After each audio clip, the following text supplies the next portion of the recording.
नमस्कार, प्रवास action news नाटक और आप सभी का स्वागत है। लोकसभा में ऑपरेशन सिंदूर पर हुई चर्चा ने यह स्पष्ट कर दिया है कि मोदी सरकार ने आतंकवाद के खिलाफ अपनी रणनीति और नीतियों में एक निर्णायक और आक्रामक दृष्टिकोण अपनाया है।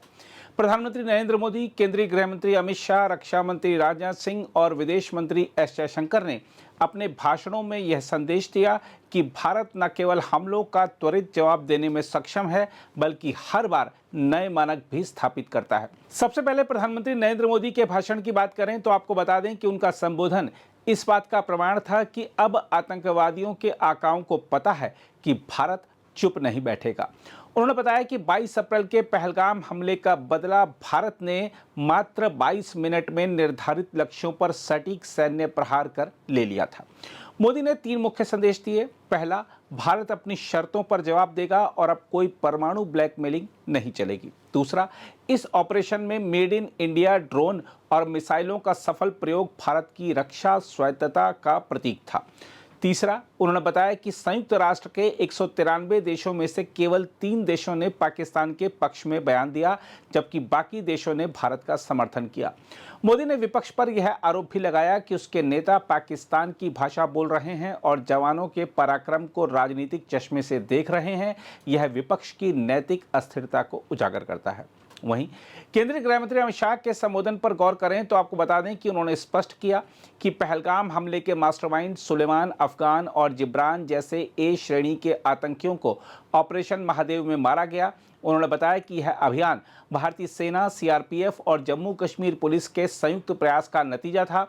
अमित शाह ने कहा कि आतंकवादियों के खिलाफ सबूत इतने मजबूत थे कि उनकी पाकिस्तानी मतदाता पहचान पत्र तक बरामद हुए।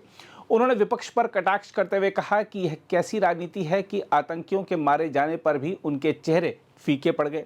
वहीं रक्षा मंत्री राजनाथ सिंह ने अपने संबोधन में ऑपरेशन सिंदूर को तीनों सेनाओं के समन्वय का बेमिसाल उदाहरण बताया। उन्होंने कहा कि इस ऑपरेशन का मकसद किसी क्षेत्र पर कब्जा करना नहीं, बल्कि पाकिस्तान द्वारा पाले गए आतंकवाद की नर्सरी को खत्म करना था।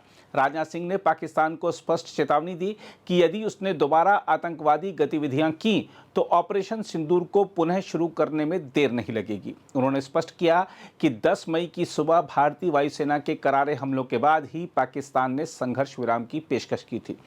उधर विदेश मंत्री एस जयशंकर ने विपक्ष के इस आरोप को खारिज कर दिया कि अमेरिका या अन्य देशों के दबाव में भारत ने ऑपरेशन रोका। उन्होंने कहा कि प्रधानमंत्री मोदी और अमेरिकी राष्ट्रपति डोनाल्ड ट्रंप के बीच उस अवधि में कोई सीधा संवाद नहीं हुआ था। इसके अलावा प्रधानमंत्री, गृह मंत्री, रक्षा मंत्री और विदेश मंत्री के संबोधनों से जो मुख्य बिंदु उभर कर आए, उसके मुताबिक संयुक्त राष्ट्र के 193 देशों में से केवल 3 ने पाकिस्तान का समर्थन किया। सिंधु जल संधि को स्थगित करना और अटारी सीमा बंद करना आतंकवाद पर भारत की सख्त नीति का संकेत था। साथ ही क्वाड, ब्रिक्स और यूएनएससी में भारत ने स्पष्ट कर दिया कि आतंकवाद और बातचीत साथ साथ नहीं चल सकते।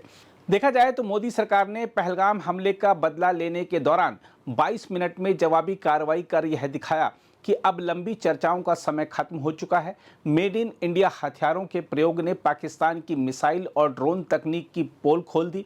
साथ ही विदेश मंत्री जयशंकर के नेतृत्व में भारत ने विश्व स्तर पर यह विमर्श बनाया कि पाकिस्तान का आतंकवाद पूरी मानवता के लिए खतरा है। इसके अलावा आतंकवादियों और उनके समर्थक देशों को अब यह समझना होगा कि भारत न केवल हमले का जवाब देगा, बल्कि हमलावरों को भी समाप्त कर देगा।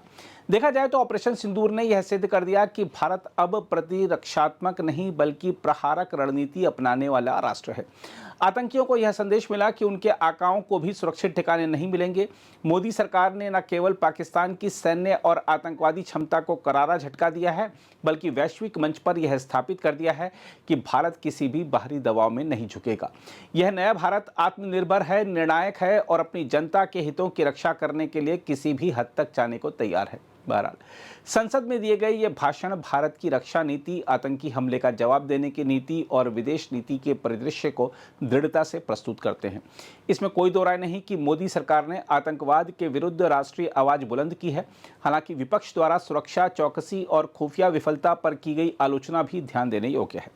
यह बहस एक समृद्ध तथ्यों और तर्कों की लड़ाई थी, जिसमें सरकार ने प्रारूप और सामरिक कूटनीति को आकर्षक बनाने में सफलता हासिल की, जबकि विपक्ष ने जवाबदेही बढ़ाने की दिशा में प्रयास किया।